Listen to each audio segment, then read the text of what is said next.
The stadium behind me is starting to fill up. There's a lot of excitement in the room, an amazing Ron Paul crowd. Very typical, filling up university stadiums around the country. There's a lot of people, a lot of energy. You can probably hear the din in the background. It's going to be a great night. I'm excited to be here. We're all excited to be here. We're going to give you some perspective of what it's like to feel like and be inside of one of these events.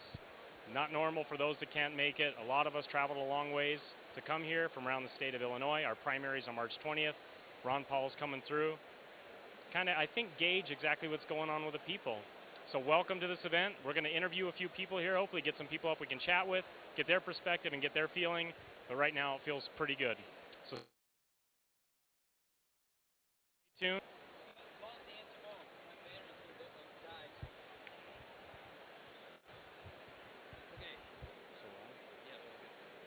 Hey, did you hear me? I said call Dan's phone. Call Dan's phone.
I think you do a great job on RevPack shows. I've been watching. Thank you. Yeah.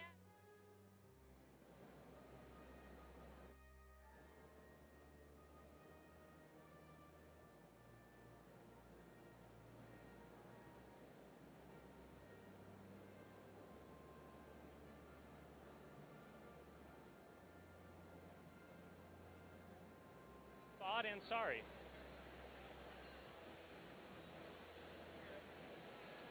Are we good to go?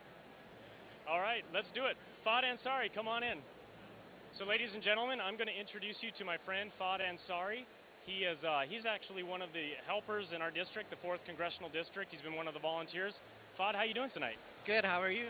I'm doing great. He actually came out with us today, so I'm going to get some of, it was a fun drive, yeah? Yeah. So I'm going to get some of his perspective on this event here and why he's come to the Ron Paul campaign. So first of all, what does it feel like to be in the room tonight? It's actually awesome. I can't describe the feeling. It's so good to see so many people around. It's amazing. It's an amazing feeling. It's starting to pack up and get pretty filled right now. I mean, the energy level's high. How do you feel? I feel energetic. I feel like I want to go vote right now for Ron Paul and get him a win. I think we all feel that way too. And so what brought you to Ron Paul's campaign and to help us out with his message? What really brought you to the... In 2007 I got involved with Ron Paul when he was on a debate and he called out Rudy Giuliani on his foreign policy. And that's when it just got to me that this guy speaks the truth, right? And then basically I've been following him since then. And I support Ron Paul. It doesn't matter to me if he wins or not. I support him because I think it's the best thing you can do, and I support him because it's the right thing to do, right? It doesn't matter. It doesn't bring me down if he's going to win or not. I believe Ron Paul, what he says, he's an honest man.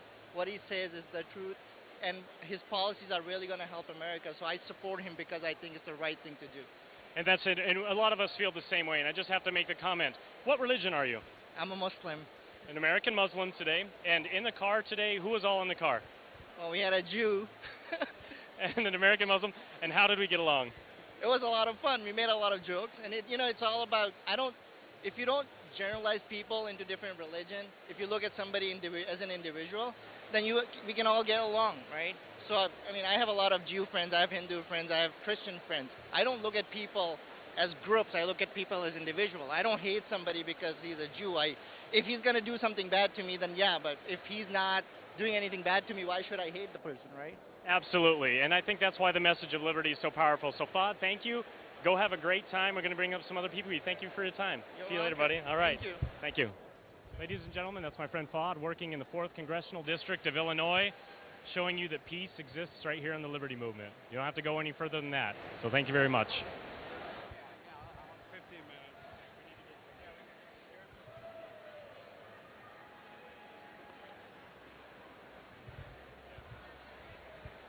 All right, we're back. This is a pretty wily event, but we're going to have another guest come on I think you might recognize from the Revolution PAC broadcasts. Yes, you're and my friend Erin Gallegly, my favorite fellow Rebel pundits, one of them. She needs really no introduction. Erin, come here. Big hugs at the Ron Paul event. How are you? Good.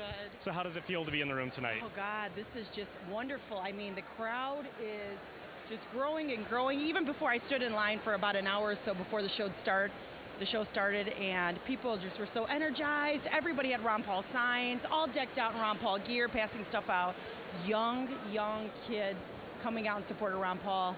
You know, cars driving by yelling for Ron Paul. It's a really great environment, great atmosphere. Speaking of the Ron Paul gear, she looks really professional right now, but I think 5 minutes ago you had some of her own homegrown Ron Paul gear. Did. You know, I did, and I made one special sign for Ron Paul tonight, because I figured I didn't really want to hold a sign up that says Ron Paul's name, because he already knows his name, but I figured if there was one message I wanted to give to Ron Paul, what that would be, and I made a sign that says, I love you, Ron Paul, because every time I think of him, every time I see him on TV, all I can think is, I just love this guy. I love everything that he stands for.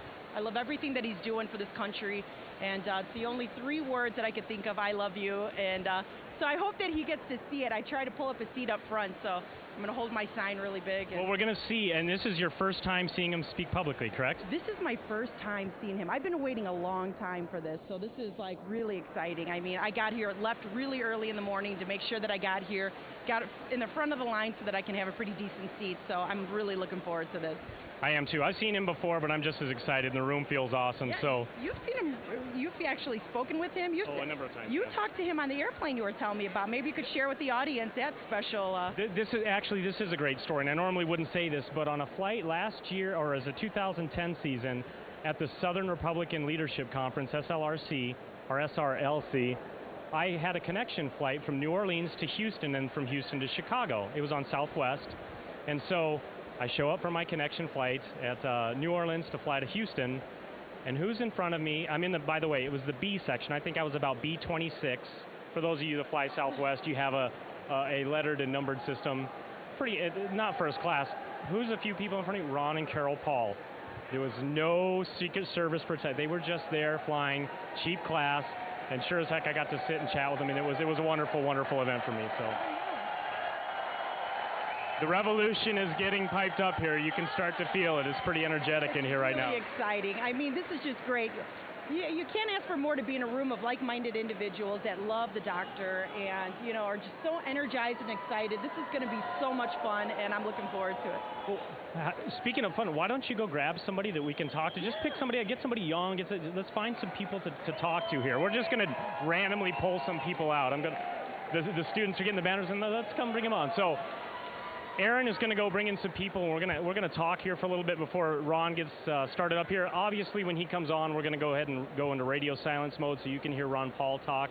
But in the interim, we kind of want to give you a feeling for the energy here. I can tell you, looking around this crowd, it's amazing. Very young, very energetic. I mean, just a lot of people that really feel that liberty passion. And the amazing thing about it is that this is going to continue on. It's not going to stop with the Ron Paul movement. It just started, and this is a lifetime event. When I came to Liberty Movement, I knew it was going to be something for life, and here's a whole generation of kids doing the exact same thing. I know you can't see it right now, but the room is just stacked with it, and it's really powerful, and it's really beautiful.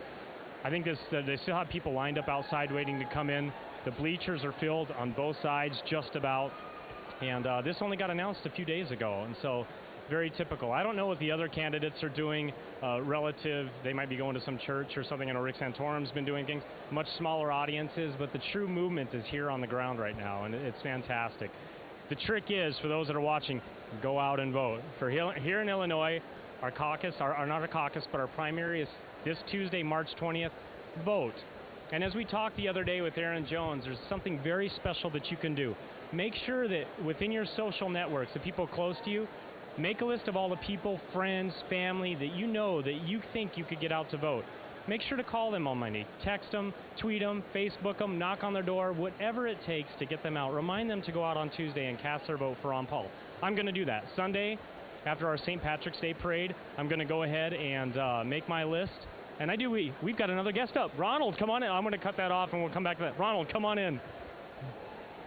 We've got Ronald. How are you doing? I'm good. I'm good. Right. Well, where did you come from to see Ron Paul tonight? Chicago. 2-hour drive. 2-hour drive. I came from Chicago too. Drive was fun? Very fun. I'm excited. I was excited all the way here. So yeah, it was pretty good. How does the energy feel in here to you right now? Amazing. Though it's a little hot in here, I'm okay with that because I am here for Ron Paul. I'm here for the movement, and I'm really excited. And when he walks out of here, this place is going to roar. So I'm really excited about that. I think you're right, and I'm feeling a little hot and sweaty myself. So is there anything in particular you want to hear him talk about tonight? Any issue that you really, really appreciate from Ron Paul? Actually, what I really appreciate is him talking about the Constitution. That really rung a bell to me, especially saying that it was written for us. It was written for America, and how we're now veering away from that. I love the fact that he stands for it. He wants to bring us back to it. So I would love him to talk about that. And yeah, so we'll see. You heard it here first, the Constitution. You won't hear it last. I'm sure Ron Paul will get to some of that. So are you going to be staying for any after festivities? Are you going back to Chicago tonight, or? I'm not really sure. I'm going to play it by ear. We'll see whatever's going on. If it's something live and if, just support, yeah, I'm there for it. That's awesome. Well, Ronald, thank you very much. Great having you, and we look forward to seeing you tonight. Thank you. Then take care. Ladies and gentlemen, Ronald, we actually look like we have somebody else coming up here, as a matter of fact. And this might be a veteran. This ought to be an interesting perspective. So Erin looks like she's got a guest to come on up. Yeah, please come on up. So we're going to go. I don't know this gentleman I'm about to meet. Come on up. Now, I do notice a veterans for Ron. I'm Forrest Jellick. Hi, what's your name? Dan Restivo. Dan Restivo? Yes. Well, pleasure to come. And I see a veterans for Ron Paul. So obviously you're a veteran, correct? Yes, Marine Corps. We have a Marine Corps veteran, and obviously you seem to be a Ron Paul fan, correct? Yes. For Ron Paul. He's the only candidate that is also a veteran. He's against the wars, which I am also. And well, I know. How does the energy feel in the room to you tonight? There's a lot of young liberty lovers. How does it feel to you? it's great. Just surrounded by people that love the Constitution. That's one of the things when I look at veterans and people that choose to serve that I really appreciate, and a lot of people, that you guys put your life on the line to serve and stand by the Constitution, and that to me is a very, very great thing. Have you done any tours, or you been here at home? Yes, I was in Fallujah in 2004 and 2006 also. For those of you that don't know, the offensive in Fallujah was a major, major battle. I do know a bit about Iraq history, and so thank you very much. I really appreciate it. Thank you. That's amazing. So a veteran for Ron Paul up here. It's fantastic. You can see he's excited to be here. The energy in the room, and it's getting more and more full. It's very hot. I'm probably sweating, but it's worth every minute of it. It's fantastic. We wish the rest of the Revolution PAC staff were here, but it's just going to be Aaron and I causing up a little bit of ruckus. We're going to take a small break. I just got a cue, and we're going to come right back. So thank you very much for tuning in to the Revolution PAC's coverage of Ron Paul's speech at the University of Champaign-Urbana.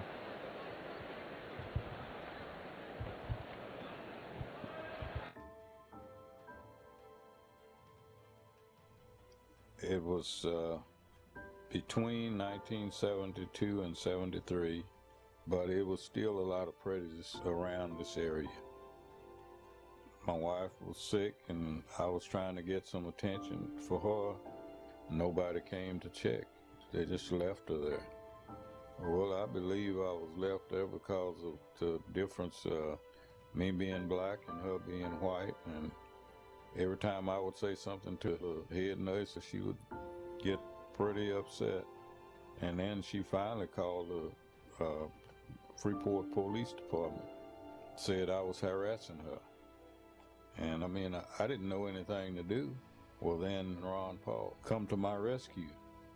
He just stepped in and went to work with my wife. And after he seen her, I say no more than 10 minutes later, she had a stillborn boy child. And he said as far as the bill, he would take care of everything, which he did. I never got a bill from the hospital or anything, and he was a doctor of medicine, and that's what he was doing, was practicing medicine, and it didn't matter who and what and why. He was doing it because he think of one human being just as much as another one. He's just an honest man, and that's something we need now in this day and time. It's a lot of politics and no honesty.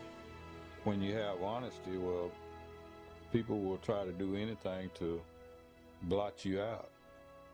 And that's what they will try to do to him, is blot him out, because he will be honest. And they need more like him.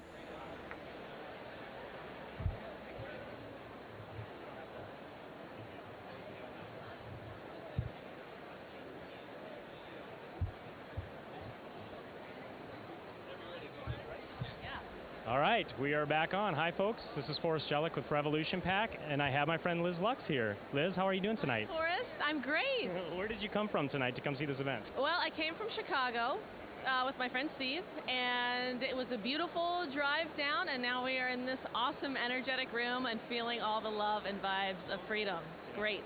You know, on other channels, they black out. No, you keep that banner up, gentlemen. You are more than welcome to keep that banner up. So it has been a beautiful spring day. This is our first, for those viewers out there watching, Chicago has been amazing. It was like 80 degrees today, March 14th. It's been, and so we're going to top off the most amazing spring day with our favorite Ron Paul. Now, what issues really attract you to Ron Paul's movement?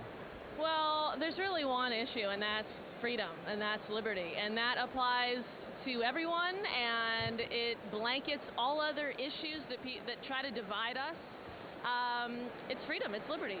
I totally agree, and I know our viewers out there agree as well. We were having a discussion earlier that it was, you know, the freedom movement for individuals that makes us all very, very good.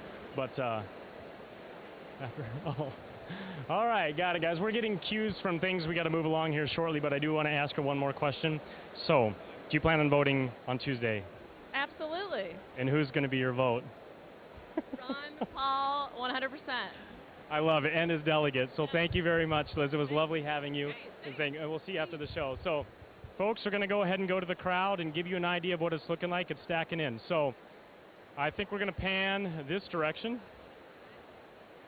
As you can see behind me, the rafters are getting filled. It's looking pretty big. It's looking good. I can see Erin off to the corner of me. We're going to bring her back. She's always a lot of fun. We're going to come to check the other side, too. We're doing a little tightrope walk here. It's a little tight on the stand. Packed auditorium, packed roofs. A lot of energy. It's warm in here. A lot of body heat. It's like a hot yoga class, except this is a hot liberty class. That's what's happening. Erin, come on back up here. We're going to get one of my favorite liberty maidens. Come on up. You guys all know Erin Gallagly. She's one of the Rev PAC pundits.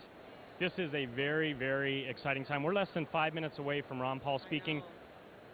And I know how excited you are. We've talked. I'm so excited. I cannot wait to see him. You know, although it's, you know, it's great to have, you know, the initial conversations with some of the other individuals. Tim Thomason, he's the congressman that's endorsed Ron Paul. He's here today. This is part of his engagement and involvement. So it'll be good to hear from him, too, but I'd like to speed everything up so I can hear from the good doctor. And that is great. We did have an endorsement this week from Ron Paul. We are a primary state in Illinois. It's going to be difficult, but like I was saying earlier, we got to wrap this around, and we talked about this week. What do Illinoisans need, the Ron Paul people that are supporters, what do they need to do this Monday and Tuesday? Get out the vote. Get out the vote and get out and vote. So by get out the vote, I was reminding them earlier to call their friends, email their friends on Monday and Tuesday, get them out to their precinct and vote. Do you have any other recommendations for those out there? You know, just to really understand how Illinois works. Illinois works, you have to vote for the delegates. It's almost more of a more important vote than voting for Ron Paul himself. So as many people that you can, if you have friends, if you don't even live in Illinois, but you do have friends that live in Illinois, make sure that you educate them on this system. They got to vote for the Ron Paul delegates and the alternate delegates, and that's what's going to send them to the national convention. So, which means delegate number 1 and delegate number 2 right here. We are delegates. You're going to want to cast that ballot for Forrest Jellick and Aaron Gallagly. Aaron Gallagly. You will find us And on my dad, Hugh Gallagly Jr., too, in the 5th District. I think the whole Gallagly clan, you guys could just about single-handedly show up and skew that election. Well, we wanted to. We wanted to almost have somebody seated, you know, maybe to bring some recognition to all these different, everybody from the same family running as a delegate to maybe bring some broadcast or what have you, or some media attention to that. But it just kind of worked out. The two of us were blessed and honored to be a Ron Paul delegate. I can't imagine anything in my life more exciting and such a great honor. The natives are going wild, and we kind of like it. This is great. As you hear in the background, everyone's getting really riled up. It's coming close from the time, and Ron Paul's going to get on stage. And as soon as he does, they start having these speeches. We're going to get out of here, obviously let you listen to the Ron Paul speak. But until then, get out the vote. Aaron, get on him. And, you know, this is just so exciting, hearing this energy, and this is the future. This right here is the future of the American community. We have young kids out here. They're adopting. They're loving Ron Paul's message, and you can't be more excited about that. I know. I kind of get goosebumps. Even though it's really hot in here, I kind of get goosebumps at these events just because it energizes. You know the future is coming. And it's not statism, it's liberty. It's individual liberty, like we were talking with my friend Liz earlier. We've had a veteran up. I mean, this has been a great shot already. We're going to have to get some more people following this up and see how they feel after the Ron Paul speech. Yeah, but we've had a great mix of individuals, and it just really shows the community of Ron Paul, bringing everybody from all different walks of life together in support of one message. And that's, you know, the graciousness and the wonderfulness of America and the United States, and, you know, to keep that going instead of, you know, the path that we've been on. I think I wish I would have dressed a little lighter in here. It is hot. I feel like a sauna. This is like a hot yoga class right now. Head down dog for liberty. You guys don't want to see me do a head down dog. It's not good. It needs some work. So are you planning on attending an event after tonight, or what are your thoughts? There is an event afterwards that I think I'm going to attend, and my hopes is that I'll run into Ron Paul. But at the end of the day, I still want to, you know, connect with a lot of other Ron Paul supporters. And I think that this is essentially, you know, really what we want to do is to kind of bring the community together, see what we can do about creating a, you know, some sort of long-term community of like-minded individuals that are pushing forth this message. So that's what I'm going to do. I'm going to be there, celebrate with everybody, because really our primary ends on Tuesday. So all the hype leading up to it, I want to embrace every single part of that. And because come Tuesday, you know, it may not be the same here in Illinois for a while, till the general election. Well, and for those that are in Illinois, we've got a couple events. Obviously, you got to vote on Tuesday, but this Saturday, downtown Chicago, if you're a Ron Paul supporter, you're going to want to go. We actually have a float and a group that's going to represent Ron Paul, grassroots event. We expect a couple hundred people at least to show up to this. We're making our own float. We've got our own shirts. We have a veterans section. We have a high school section. Rumor has it Lady Liberty herself might make an appearance. I think so. I think she'll be there.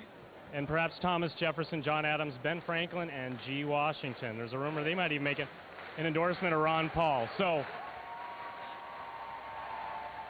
folks, we're going to pan around so you can, as you can see, everyone's getting really excited and fired up right now. This is getting pretty good. This is good.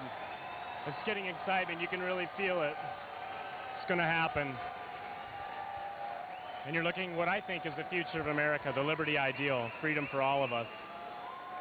This is pretty amazing. Like, I get goosebumps when I see that. Rev Pack, I love you, but I'm getting my seat so I can see Dr. Paul. I'll see you guys in a bit. We'll see you back here. So she's pretty excited to see Ron like the rest of us. I've seen him before, so I'm just as excited, but I got to do a job. We've got to get the word out. I wish you were here. For those that can't be here, it's nice at least you can watch the Revolution Pack and get an idea of what's happening. Oops.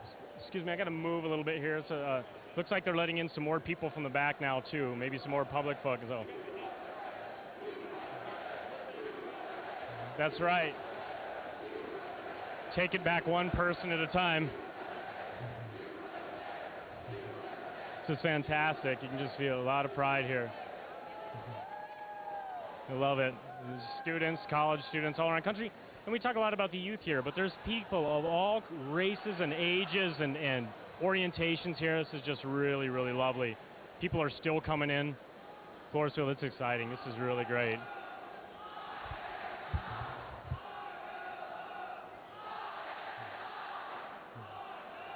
We'll let you listen to the audience for a little bit here.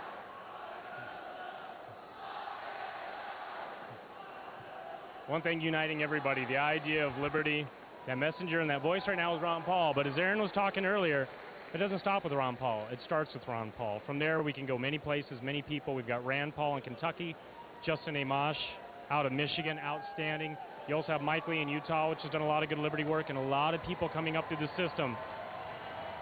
Something's happening here. I see Jesse Benton from the campaign, so I think I'm going to step aside and kind of let you feel this a little bit. This is getting pretty exciting.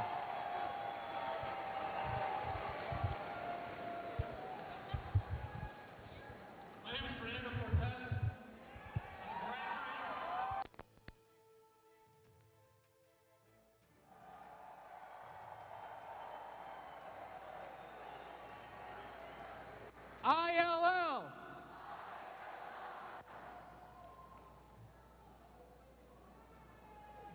We are, I wanted to,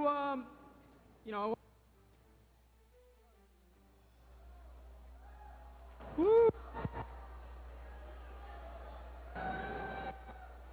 Hello? All right, there we go. We're back online.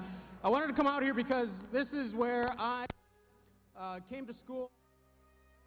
Opportunity to bring Dr. Paul to University of Illinois. So I want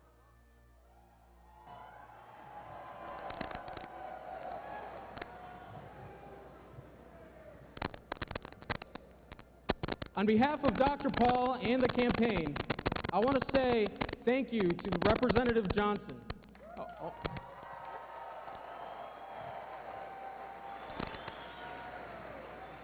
We also want to thank the University of Illinois and its wonderful staff. The countless volunteers that made today happen, and you, Dr. Paul's grassroots army.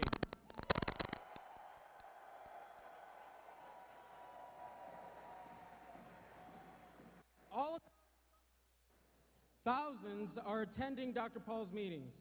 I think he's right that freedom is popular. And there's never been a better opportunity to restore America than now. We are gaining more votes than ever before for our message, building our base, securing delegate spots, key to winning the nomination and introducing the party and influencing the party for years to come. No score and 7 years ago, I too walked these hallways. I too studied sometimes. And I too yearned for the message of liberty to come to U of I. Today, I'm especially pleased to come back to campus with a champion of the Constitution and the next President of the United States.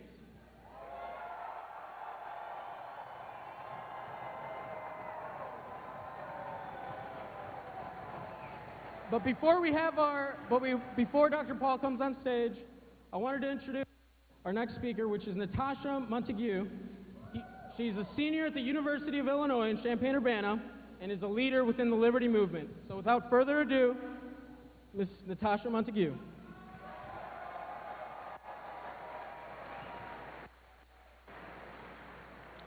Good evening and welcome to the University of Illinois at Urbana-Champaign. It's so exciting to see so many supporters of freedom and liberty out here tonight, and even more exciting to see so many supporters of Dr. Ron Paul.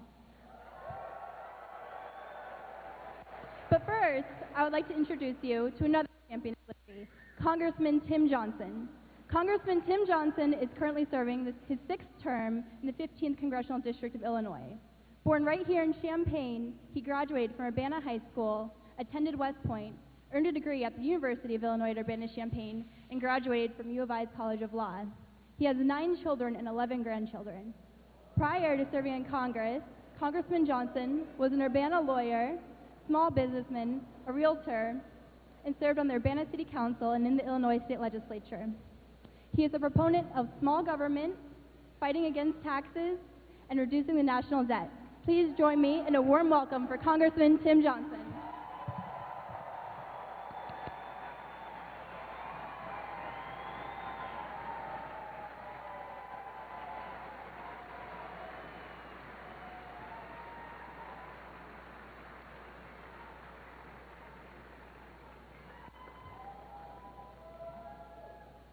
I want to ask the opinion makers of this country and the pundits who continue to say that despite the polls and despite his appeal and despite 5,000 people in one room that Ron Paul can't win. Now that, to me,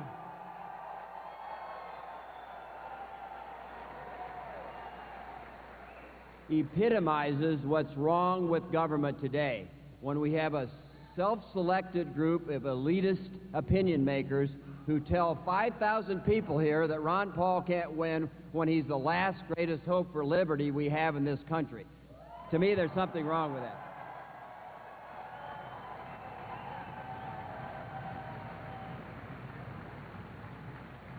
In a flow of consciousness and in a kind of an accord to my high school rhetoric teacher, Mrs. LeSueur, who may actually be here tonight, I thought of a series of words that came to my mind. Genuine, unique, iconic, principled, visionary, integrity-filled, bold, and courageous. And that's what Ron Paul is, ladies and gentlemen.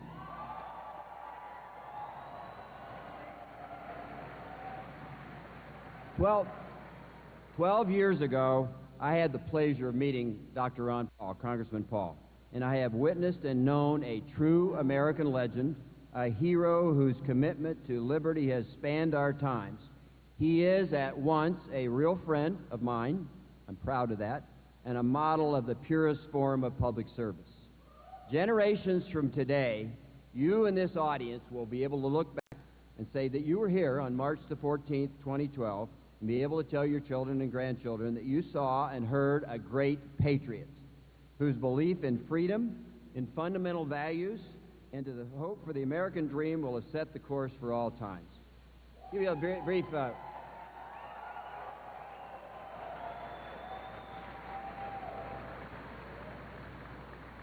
been a member of Congress with the exception of a few years since 1976.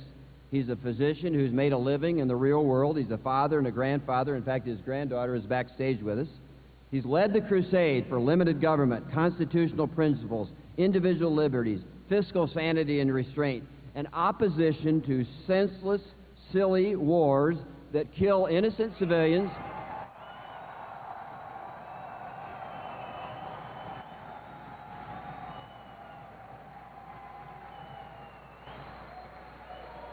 kill hundreds of thousands of innocent civilians around the world, American servicemen and women, and cost trillions of dollars to add to our burgeoning national debt. Is there anybody in this room today, and I'll be glad to entertain hands, who feels one iota safer because our government for the last eons has conducted an onslaught on the Middle East with somehow the vision that we can win a war? Does anybody in here feel safer for that? No.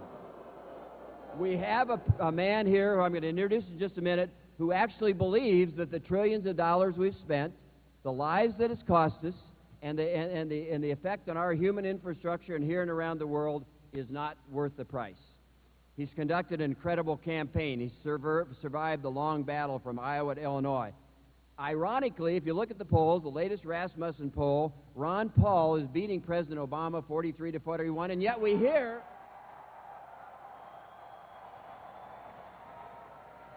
and those same polls show that the opposition is falling substantially behind. So the question is, who are you going to listen to? Are you going to listen to the American people or the elitist opinion makers who try to frame our opinions and determine who's going to win or lose in the privacy of their own home? I don't think so. He has an across-the-board appeal to liberals, conservatives, independents, ordinary Americans who simply want government to leave them free to pursue their dreams.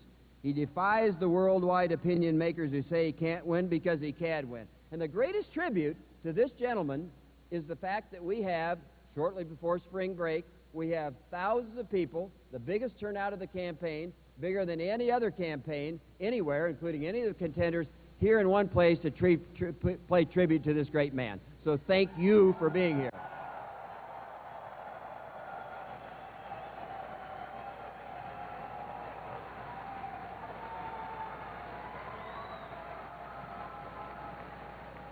And lastly, we're about a mission. We're about a mission of fundamental decency and the self-sufficiency of individuals in a collective world. We're about the belief that government should not and cannot spend our money, usurp our freedom, and kill and maim our people in a useless venture that results in no positive gains. It can't involuntarily direct our lives for other proclaimed greater good. So this gentleman is the hope for an America that is debt-free, peace-driven, humane and good, and driven by the golden arm of the United States Constitution and the principles of our founding fathers or mothers. In conclusion, he has chosen our community, and we are eternally grateful, Dr. Paul, to bring your campaign to Illinois. He's given his full time and energy to a campaign for tomorrow, and he is our last and best hope for common sense, freedom, and liberty, and the dreams of a better future for our children and our grandchildren.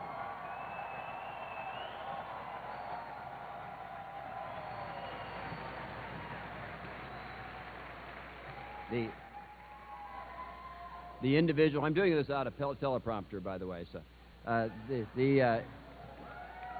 the individual everyday citizen who simply wants the chance to realize his or her job. But before I introduce the congressman, our next president, let me point out something. Somewhere in our seat is Gordy Holton.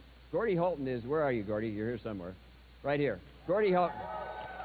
Gordy Holton is Champaign County Clerk. He's following Mark Sheldon, who's also here with me, who was a previous Mark Sheldon's in the front row, another county clerk. And they both would tell you, and Gordy tell you specifically, that voting is open today, or it's closed today. It's open tomorrow. It's open. So before you go home on break, East Washington Street, the Brookins Center, go vote, because that's the way you make your voice known.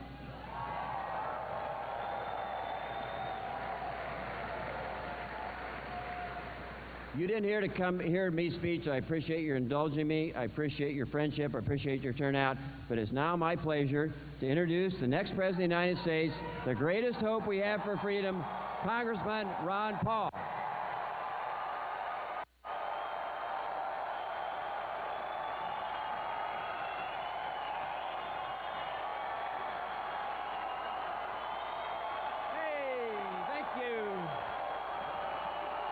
Thank you very much.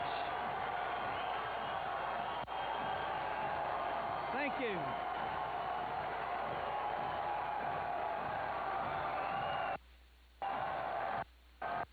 Thank you, thank you.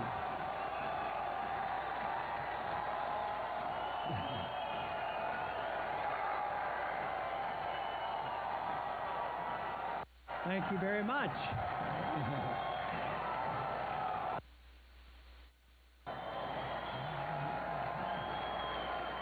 Thank you, thank you.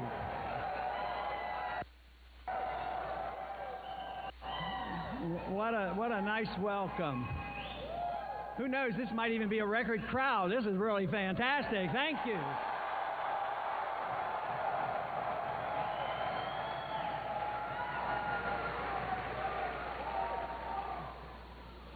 You know, it sounds like the revolution has arrived to Illinois. I'm delighted to be here with you.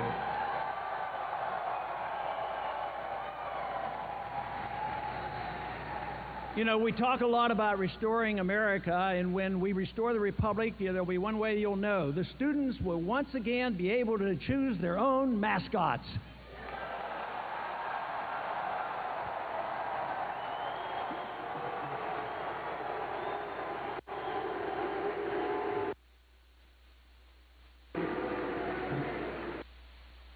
I want to thank Congressman Johnson for that very nice introduction. Tim is a very good friend. He's a close ally, and it would be sure a shame if you don't send him back to Washington next go around. So I sure hope you'll see him back. Tim.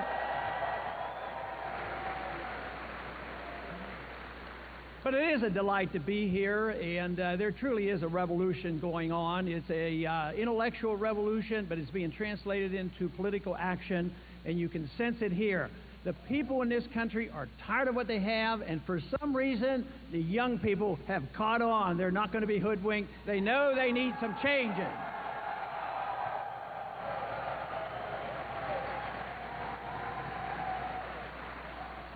But it shouldn't be all that complicated, because if anybody cares about their liberty, and that should be every single one of us, there is a truism: the bigger the government is, the less liberty you have. The government is too big, our liberty is too minimal, and that is the reason the solution is shrink the size of government and give you your liberty back.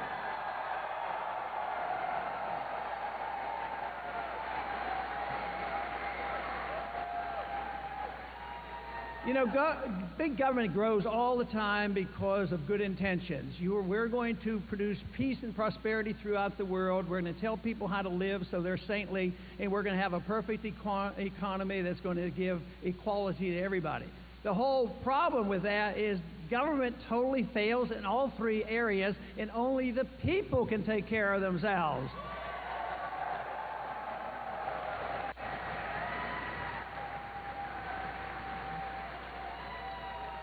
But the government does have a responsibility. It should be very limited, though. And the founders were very unhappy with the king. They had a little revolution, wrote a little document called the Constitution.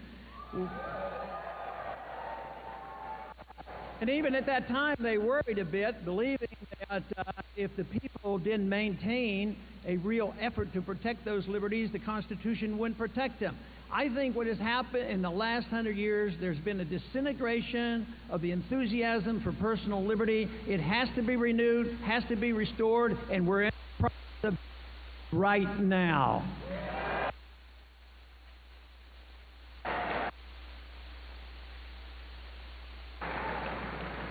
The document, the Constitution, dealt with all areas. The government was there to protect our liberties. It was there to provide a sound currency. Believe that? And also it was the Constitution was very explicit on when we should go to war, and it would only be done with a declaration.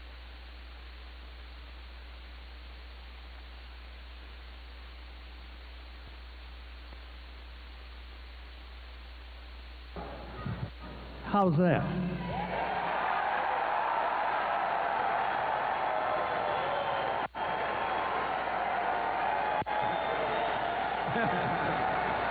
Hope it works now. The wars should be fought only under declaration. They were sick and tired of the king deciding when to go to war and sending the bills to the people. Well, guess what? We're back at square one. The king, our executive branch, is deciding on the wars, and they're dumping on the people all the disadvantages and all the expense.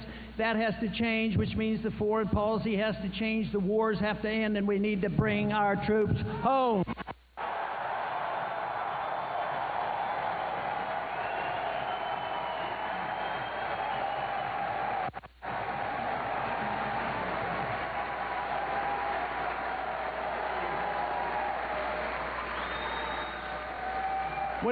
What is even a greater insult of our presidents right now going to war without permission of the Congress, they actually say they get permission from the United Nations. Where did they get that idea? They claim that they can get authority and they would inform the Congress. This is not to be. This is not the way it was supposed to be, and this is the reason since World War II we've had all these wars, not one declared, not one war won. Think of how many trillions of dollars have been wasted in these very last 10 years. In those last 10 years, $4 trillion added to our debt for foreign expenditures. This country would be a lot wealthier if that $4 trillion had been spent here at home and not overseas.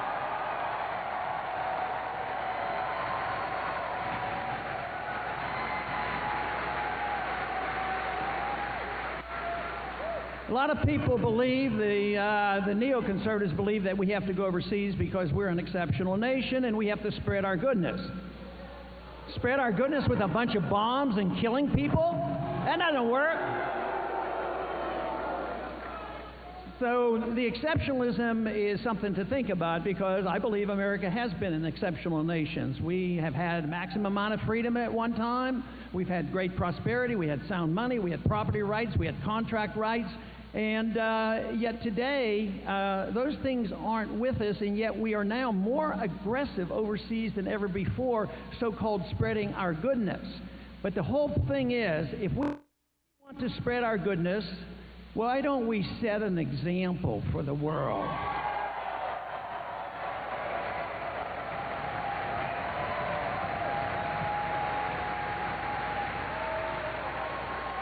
If we have maximum amount of freedom and we have a sound currency, great prosperity, protection of civil liberties, minding our own business and not invading countries and not killing people around the world, maybe somebody would say, you know, America is a great place.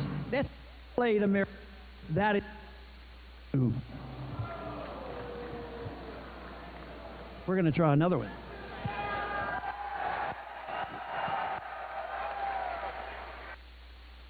Testing 1, 2, 3, 4, 5.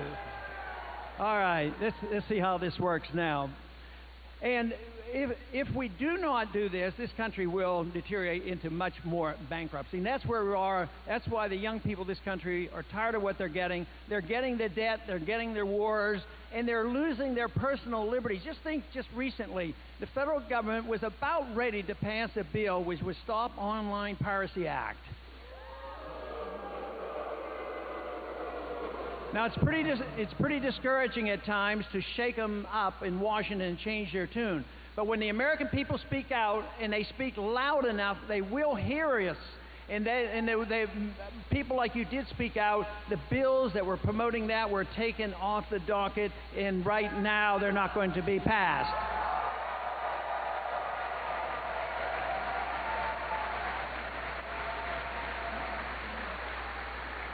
Our government has gone in the wrong direction because in a free society, in a true republic, the government should be open. We should know what the government is doing. Your privacy is what the government should protect. But unfortunately, it's the other way around. We have no privacy, and the government becomes more secret every single day. And if we're going to have more openness in government, why don't we start with more openness to find out what the Federal Reserve is doing?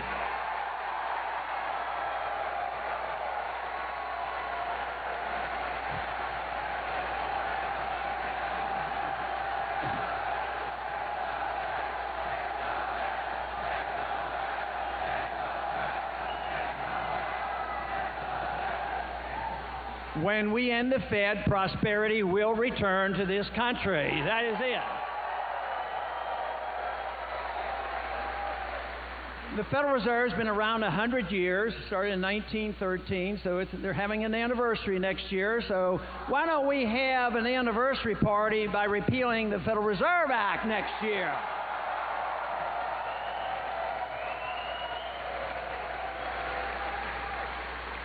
The Federal Reserve is supposed to give us a stable dollar and stable prices. Well, they've lost 98% of the dollar that they inherited in 1913, so they haven't done a very good job. And the inflation, of course, over that period of time has just been horrendous, and it continues today. So the Federal Reserve is the instrument of the special interests, the big banks, the Goldman Sachs of the world. Those are the ones who get the benefit. And the little bit of information we have gotten without a full audit, we found out during the crisis 4 years ago, is that the Federal Reserve churned $15 trillion into the economy.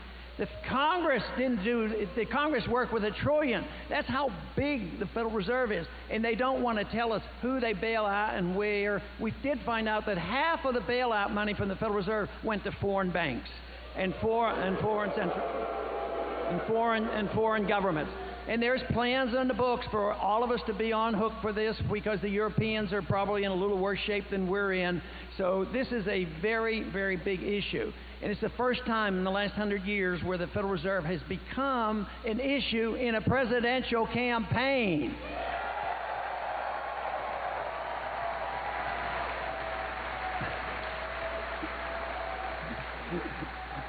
The Federal Reserve was based on some real false economic assumptions, but the worst part of the Federal Reserve is it encourages big government.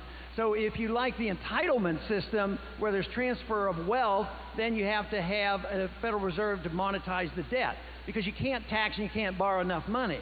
But also the foreign wars would quit, because if you couldn't monetize the debt, interest rates would go up and we wouldn't be able to afford it. So since 1913, just think of all the economic problems, the recessions and depressions and wars that have been fought and financed through inflated currency. So this is the reason we cannot ignore this. It's very, very powerful and a special interest benefit to a large degree. But I'm convinced that there would not be the kind of deficits we had if that would be the case. Now, our economy is in bad shape right now. Our national debt is over $15 trillion. In February of this year, this past February, the national debt went up $200 billion in 1 month. And this is totally unsustainable, and yet nobody is cutting anything. In Washington, they talk about cuts, but they're only talking about teeny little cuts on the proposed increases. They're proposing on the baseline budgeting for our budget to go up, that we're obligated to, for $10 trillion over the next 10 years. So they're talking about maybe cutting $1 trillion over 10 years. That's $100 billion a year. And the deficit is going up $100 to $200 billion every month. So this is the reason if we're serious. The people I know in Washington are not serious. I don't believe the other candidates are serious either. If they were, they would endorse.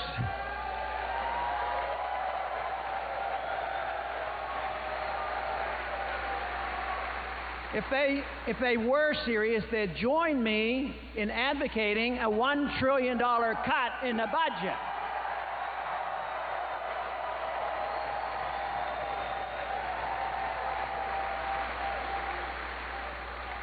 And of course, the first place I would start cutting would be the overseas. That should be the easiest.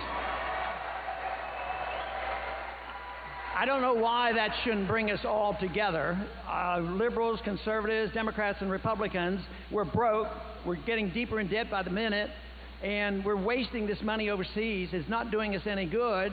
And it's time to come home. We should be able to rally the country behind us. But you know, the other candidates on our side, they're not advocating that. They're taking the position and saying that Obama is not doing enough. He needs to fight even more wars. Makes no sense. But that attitude is shifting. I've been talking about the war issue for a long time, as long as I've been in Congress. I remember the first talk I gave on the House floor about Iraq. It was in 1998, you know, about 5 years before they invaded it.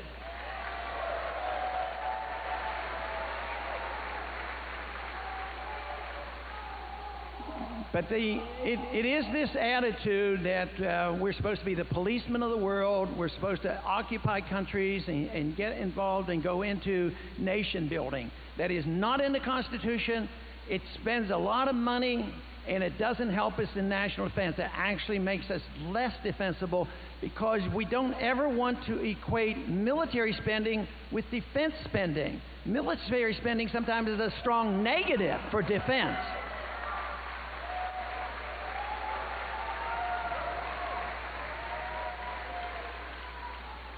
But because of our foreign policy, just to think of what's happened these last couple weeks. You know, first we have the abuse of corpses by our military, and then people getting shot up, and all the tragedies. But that's even small compared to how much collateral damage there is. You know, and that we have to look at it maybe from their viewpoint. Not too many weeks ago, we had a debate, and I suggested, why don't we consider a foreign policy where we think about the golden rule? How would we like to be treated?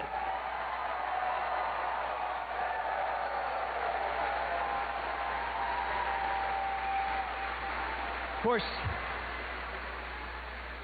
course, the response that night wasn't quite the same as your response. They were a little bit annoyed, you know. Whoever thought you'd get booed for preaching the golden rule, you know. And it's not like one religion has monopoly over the golden rule. All the great religions, preach the golden rule, trying to treat other people as you would be treated. And that's the way individual liberty should be. That's the way economic liberty should be. But certainly overseas, this is the way it should be. Can you imagine?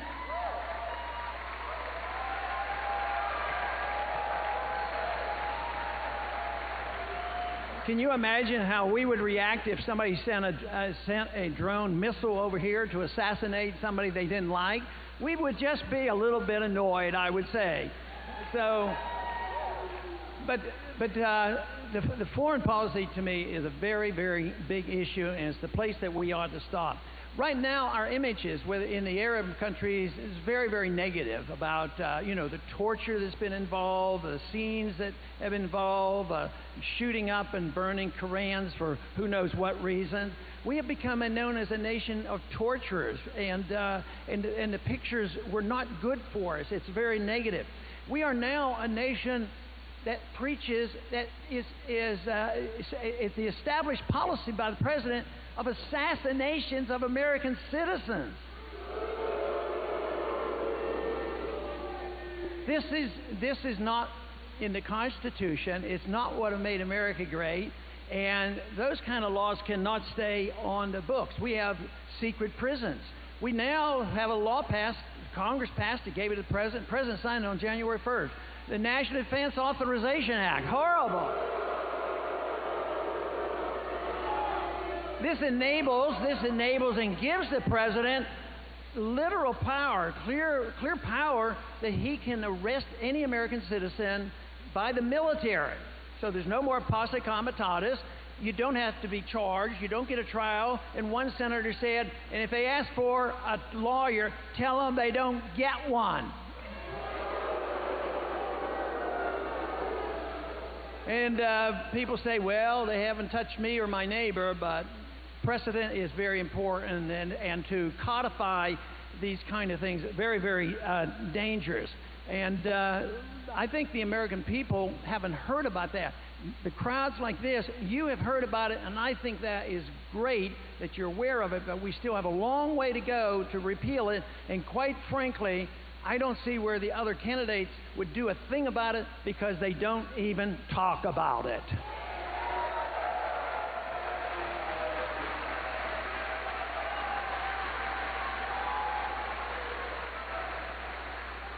But I can guarantee you a few things. If I am to be your president, I will not go to war ever without a declared war outright.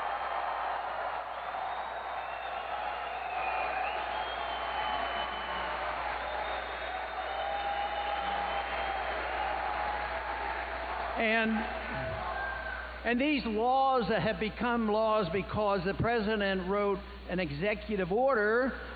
I am convinced that even though executive orders should not be used to legislate, maybe for a few rare moments they can use them for direction of proper executive function, but if he passed laws, as they have been doing, I believe a constitutional president can use an executive order to repeal those laws.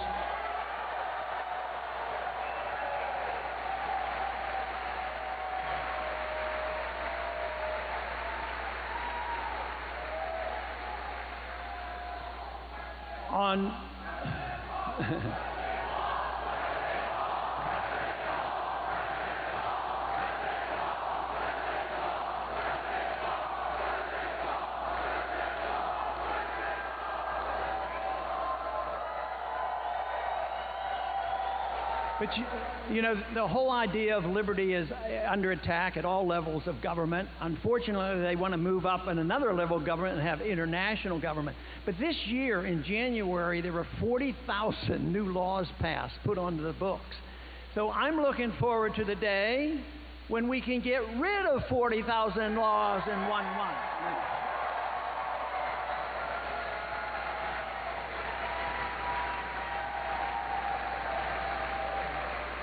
And I think on top of the list, how about this one? Let's repeal the Patriot Act.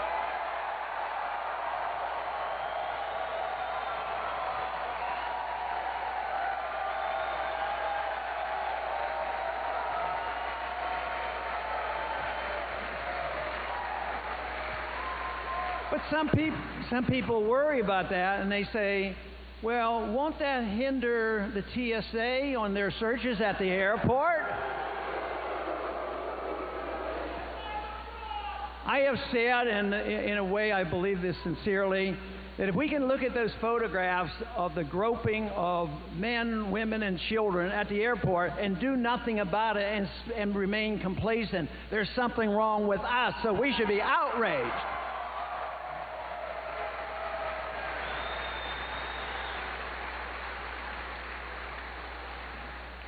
But with the Patriot Act, we've lost a lot of our privacy. I'm convinced it would have never been passed if it had been called Repeal the Fourth Amendment. You know, it wouldn't have been passed. So when we offer the amendment or the bill to repeal it, we'll call it Restore the Fourth Amendment.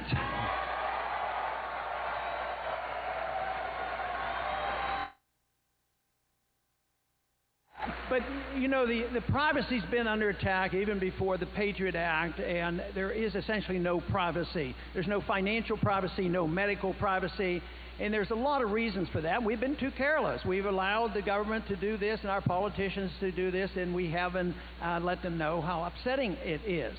But there have been certain things that promoted that. One is the onerous tax code we have that is a reason why they want no financial privacy. So the solution to this is not reforming the tax code, is to get rid of the IRS and the income tax.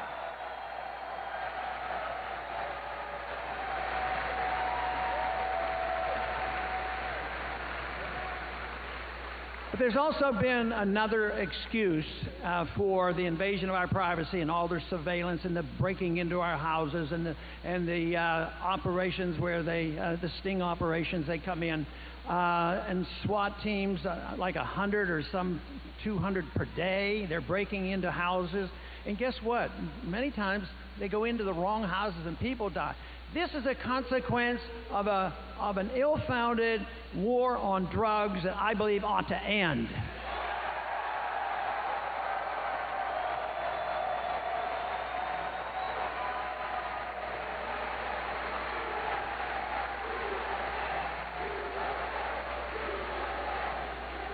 You know, it's interesting, if you're a conservative and libertarian, you advocate states' rights, they'll say, oh, that sounds terrible. I'm very suspicious of you to argue states' rights. You know, that's pretty old-fashioned. But what about states that pass laws that allow sick people to use marijuana? Why shouldn't those on the other side of the aisle that might call themselves liberals say, oh, under those circumstances, let's have states' rights. Let the states allow people to use marijuana for medical reasons if they want to.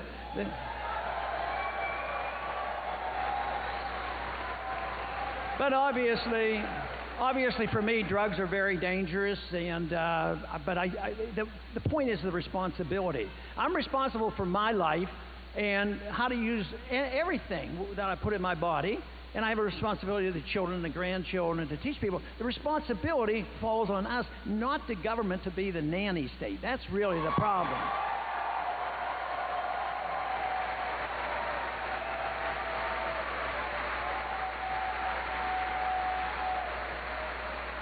But the other principle that's violated is this idea that government can protect us from ourselves. And they can't do that. They can't do it. They make things worse. But this is the whole thing. In what we put in our bodies, the government is going to regulate us. But what if they decided that they would regulate us? Don't you think there's some dangerous literature out there, philosophies? Just think how dangerous philosophies kill a lot of people. And there are some pretty weird religions out there, too. But we don't expect the government to come in, even though they may be technically more dangerous than the drugs, but all of a sudden we succumb and say, oh, yes, to the point now where, you know, even if you want to drink raw milk, you can't do it. The federal government close you down. So it makes no sense at all about the whole idea of responsibility. Besides, on this, we treat alcoholics, you know, as an addiction. Everybody who drinks too much doesn't get put in prison. If they cause violence, they should go to prison. And drugs, but we treat everybody who used drugs. Sometimes individuals have used drugs, caught 3 times, non-violent, never committed a violent act, and could go to prison for life. It makes no sense at all. So what we need to do is also understand that drug addiction is a very serious problem. But guess what? It's much bigger in prescription drugs than it is in illegal drugs.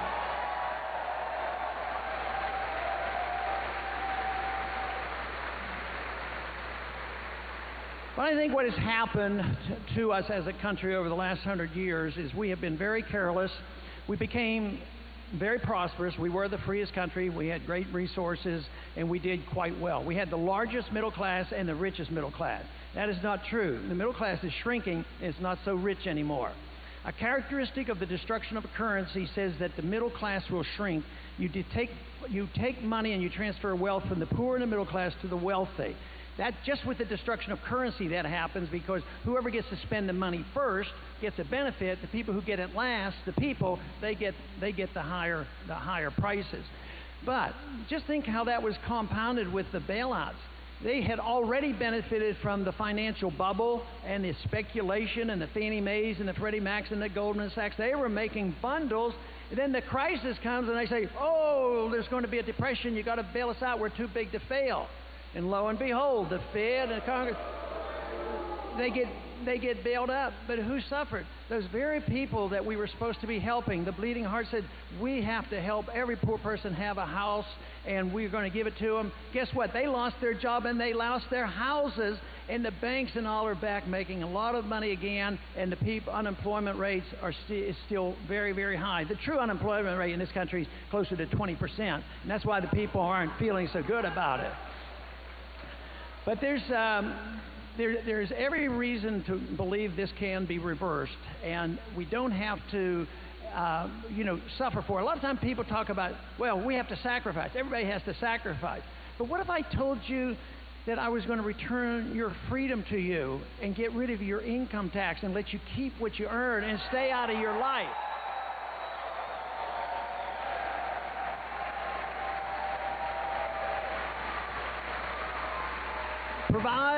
Provide for a sound currency, protect contract rights, protect your property.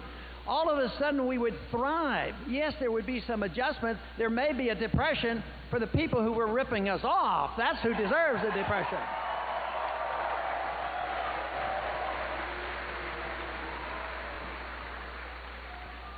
But this change that occurred 100 years ago, of course, it changed with tax policy and monetary policy and foreign policy.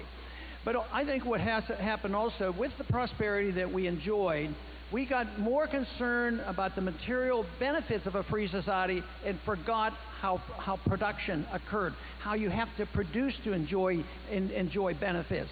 So what we ended up doing was we went to the government for the redistribution of wealth, for the privilege, to get the lobbies up there and get special deals in the contracts, and lo and behold, the free society has disintegrated. And that's where we are today. There's still a lot of wealth around. There's a lot of wealth around, but it's all based on debt. And the debt will have to be liquidated if we want to have our economic growth again. But we...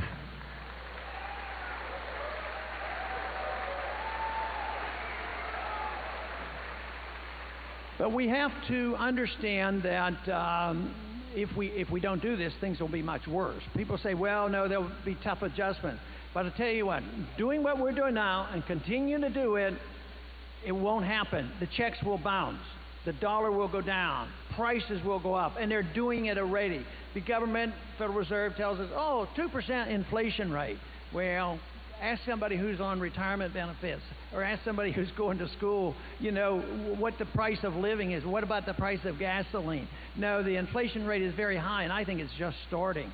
So this means that the people on fixed incomes are going to hurt. And the only solution that they have, whether it's the Congress, they spend more money, and the Fed, they print more money. That's how we got into trouble. You cannot solve the problem by doing more of the same dumb things.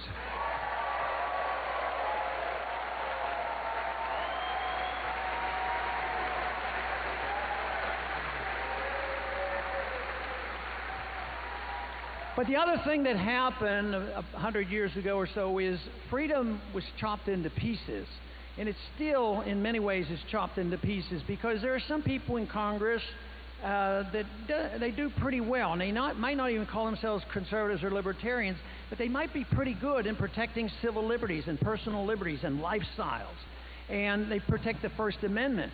But they hate the economy, economic conditions. They'll say, oh, but we have to do this. We have to give free houses and free medical care, and all of a sudden, you know, it doesn't work so well.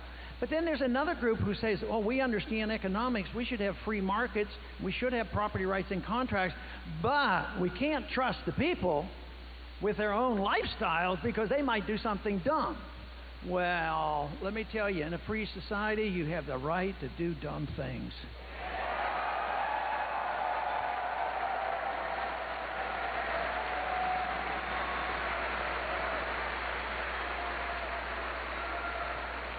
But you don't have the right to go to your neighbor through your congressman to get your personal bailout. You have to suffer the consequences of what you do.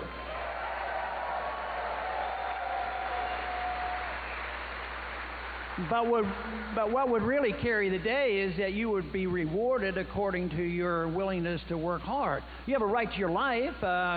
We haven't dispelled Jefferson on that, and we have a right to liberty. I don't know why it is that we don't have a right to keep all the fruits of our labor. That's what we should have.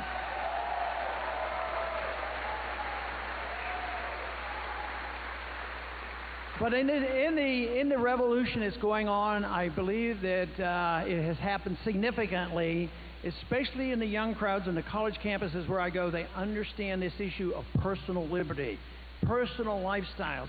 And the government can't tell you what to do. Your neighbors shouldn't be able to tell you what to do. And you shouldn't have theocrats running around. You know, I'm a religious person, but I'm not a theocrat. I don't want to tell you what to do with your life.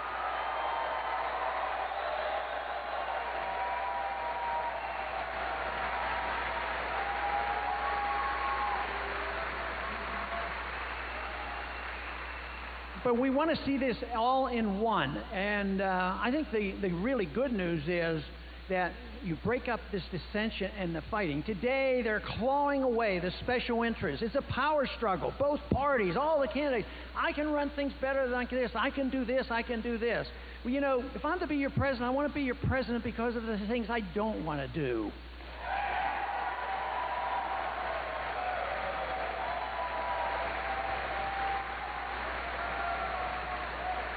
I don't want to be the policeman of the world. I don't want you to have to pay for it.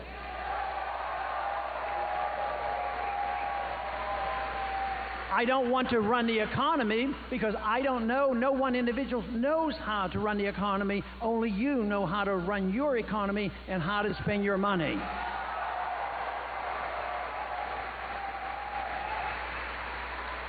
And I certainly don't know what is best for you in your lifestyle. That is your business, as long as you don't hurt other people. Now, when you understand this, economic liberty and personal liberty, international liberty, without using force to make other people do our bidding, guess what? We should bring everybody together. You might want to use your liberty for one type of religion, somebody else no religion, somebody else another religion. We understand that. Some people might want to read these books or other books or no books. We should come together and say that's the way it should be. But there's not a whole lot of faith by the politicians I know in the people making their own decisions. But it's very simple. It's not complicated. If I'm to make the decisions, or one individual's make decisions, I might make a mistake, you know. And how do I know what you want? So if a mistake is made, think of the damage done. It's national. It's everybody. If we start saying you can't do this, you must do this, you can't drink this, you can't take vitamins, you can't have nutritional products, you have to exercise 2 hours a day, and you know, on and on and on. You're no longer a free person. And right now, we're on the verge of becoming even less free, except for the excitement on the college campuses and what's happening in this country.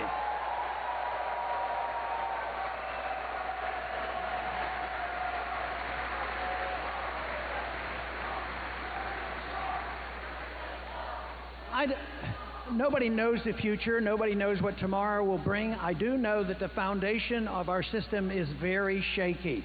It could come down quickly, but it could be changed quickly too. And this is where I'm encouraged, because I've been talking about this for 20, 30 years, and the receptions have been very, very small. And I've given a lot of speeches on the House floor. I've never had an applause on the House floor yet. So I'm...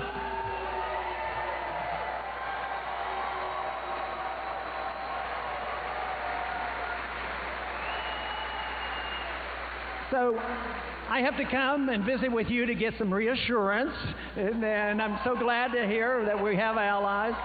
But we don't know exactly what will happen, but I'm really very much of an optimist. It's not like, I think our system's going to get worse before it gets better. The Soviet system collapsed. They were foolish enough to invade Afghanistan, a few other things. No, they collapsed. We didn't have to fight a war with the Soviets.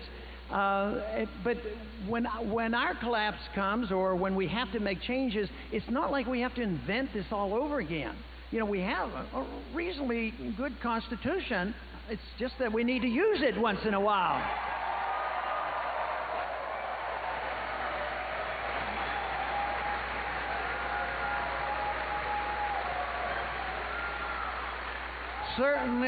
Certainly the founders understood very clearly that freedom was one issue.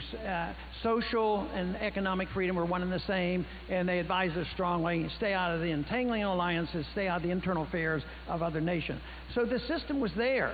We just drifted away from it. We lost our confidence. We've lost our confidence in expanding our understanding of how free markets work. Today, there is a move on. Keynesian economics is going to be old business pretty soon because it hasn't worked. I see what's happening in Washington. I see what's coming from the other candidates. I see them as the past. I see you as the future.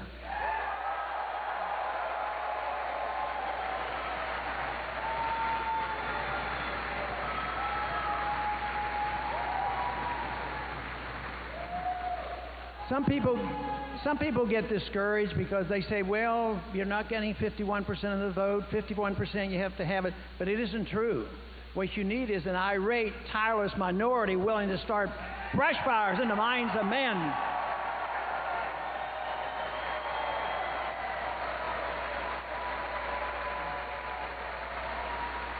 And there are some days like today that I get more optimistic. Instead of a brush fire, this looks like a forest fire. It's great.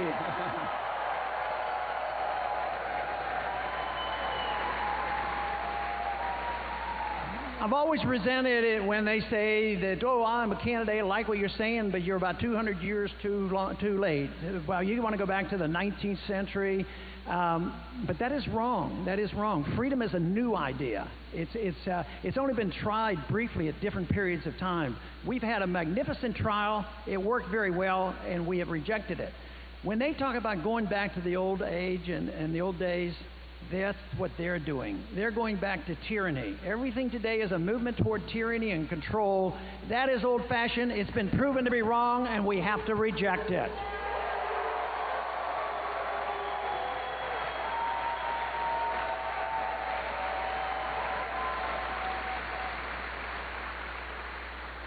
Ideas do have consequences, and good ideas have good consequences. Bad ideas have bad consequences. I think the ideas of liberty is a good idea, and it will have good consequence if we do our work and our efforts and participate one way or the other. People ask me constantly, what should I do?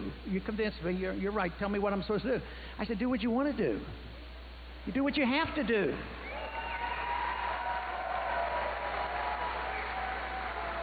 Some people, but the most important thing that we do is understand the issues. Understand why non-intervention overseas is good for us and good for them, good for everybody, good for the world, and good for the cause of peace. We need to be able to defend that. We need to understand why personal liberty means that, yes, we have to be tolerant of people even when they make their mistakes and do things that you don't approve of. And you also have to have a firm understanding and be able to defend why free markets provide greater prosperity than interventionism and socialism and welfare and inflationism. That is not the road to prosperity.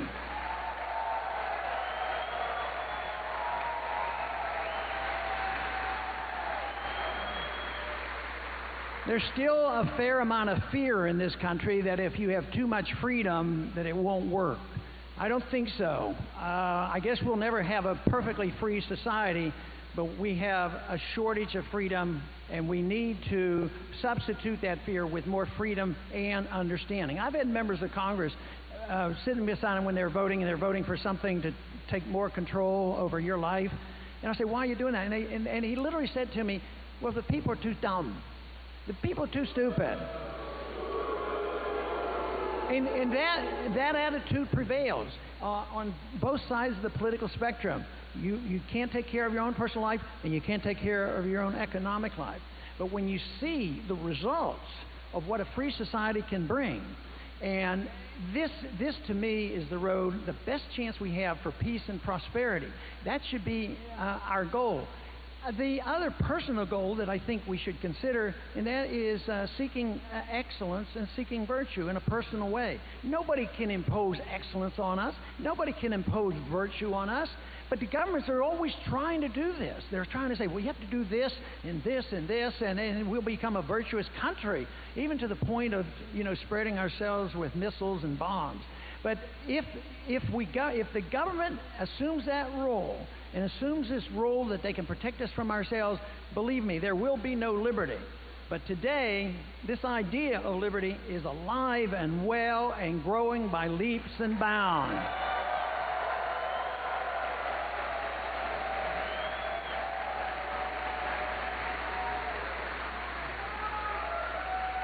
So though we have great problems, I finish with a bit of optimism, because there's a large number of people, the young people of this country, have had enough of what they're seeing coming, and they want to change it. They like the ideas of liberty. They're principled. They like the Constitution. They don't like war. And there is a large segment of other people that are joining. The independents and a lot of Democrats now are looking at this and say, this makes sense. It's common sense. This will bring people together, this whole philosophy of liberty.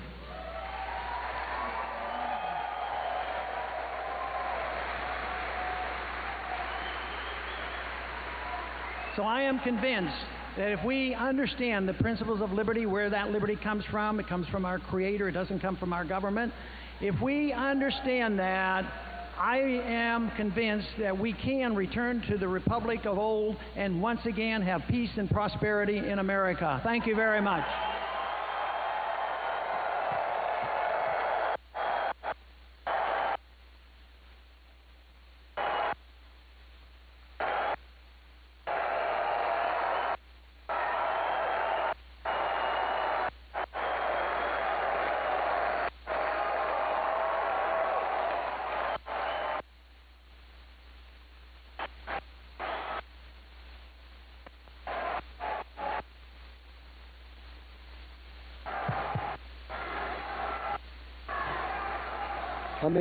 Let me just conclude.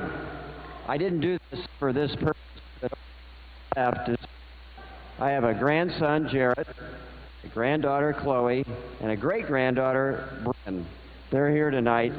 And I have to ask you, as Ron Paul would ask you, 20 years from now, when Bryn reaches adulthood, she's my great... Can you hear me? There we go. We got two alternatives. Is he going to face a $40 trillion debt? To have her tell... To have...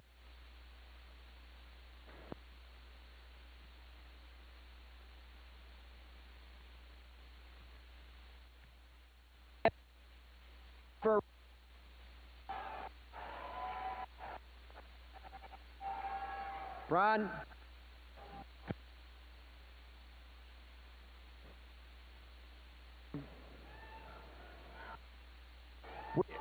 We being here.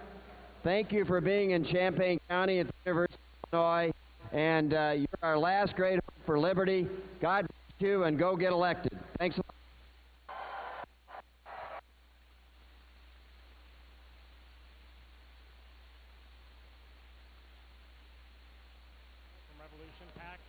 Covering Ron Paul's speech at Champaign-Urbana. It was amazing. It's so hot in here. That's all body heat. packed to the rafters. Amazing speech, again highlighting his non-interventionist foreign policy, constitutional government, sane fiscal policies. Very standard, never deviated from the message, but a couple of really interesting points tonight that I thought were really fascinating. He talked about his faith as an individual, as a family man, faithful to his wife, faithful to his whole family.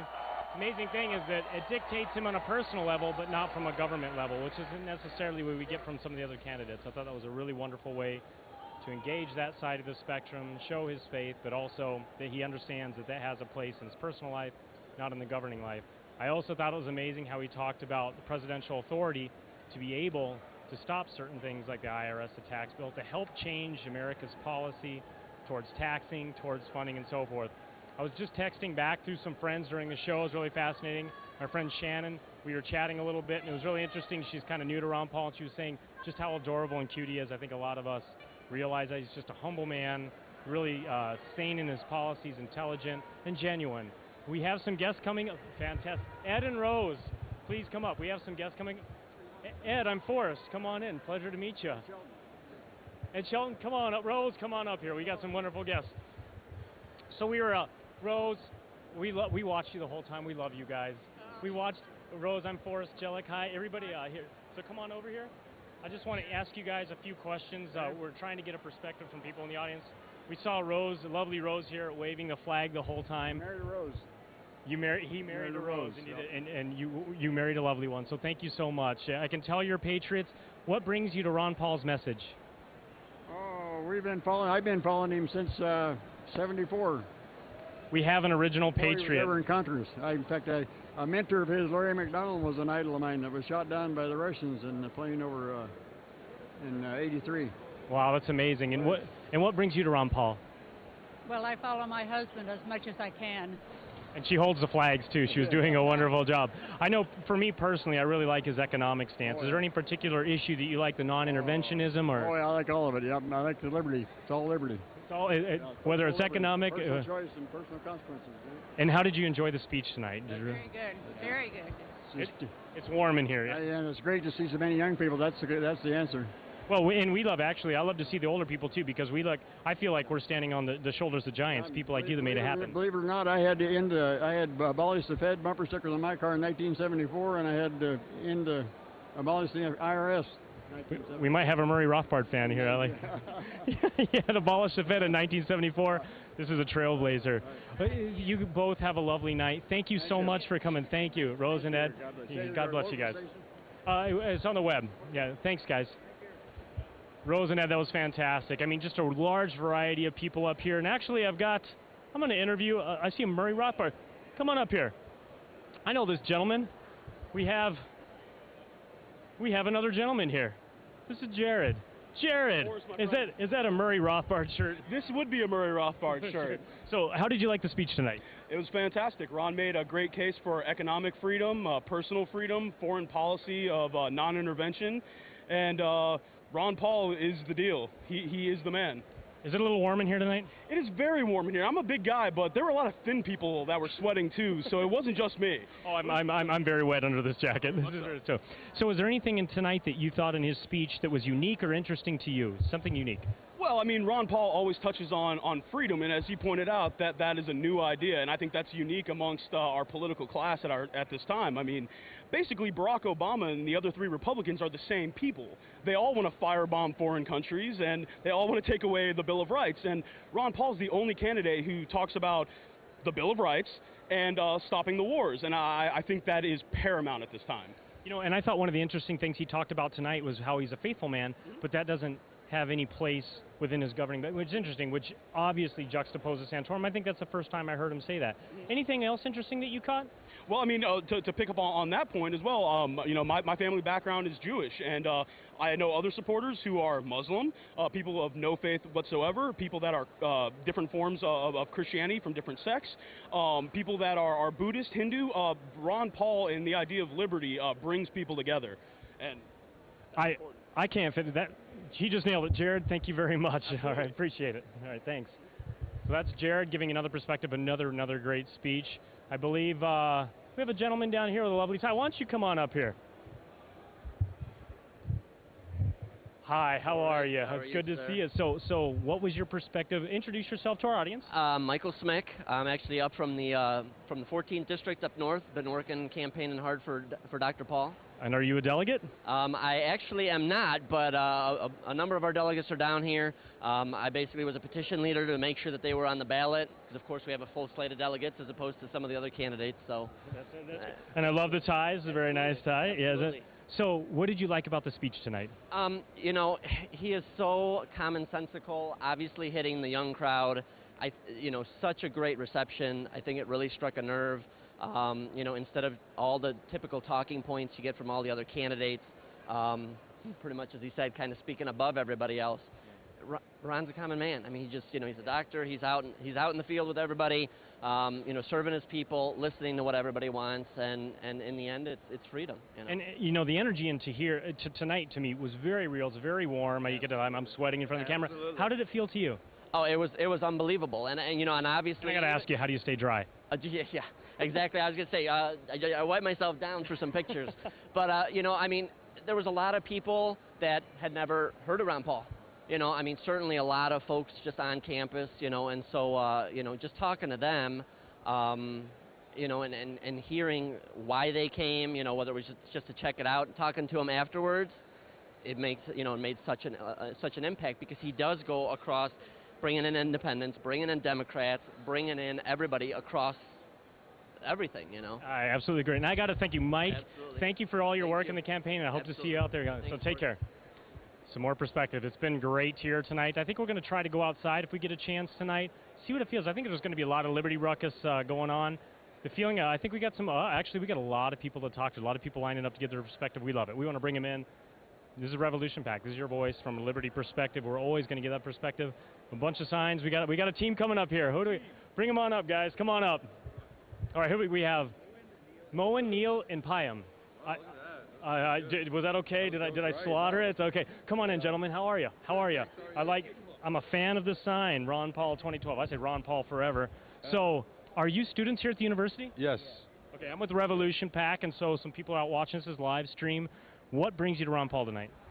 Personally, it's him and I. We're both Iranian American, and we support Ron Paul's stance against going to war against Iran, and I feel as though our rights as Iranian Americans are shown in a better light when spoken by Ron Paul.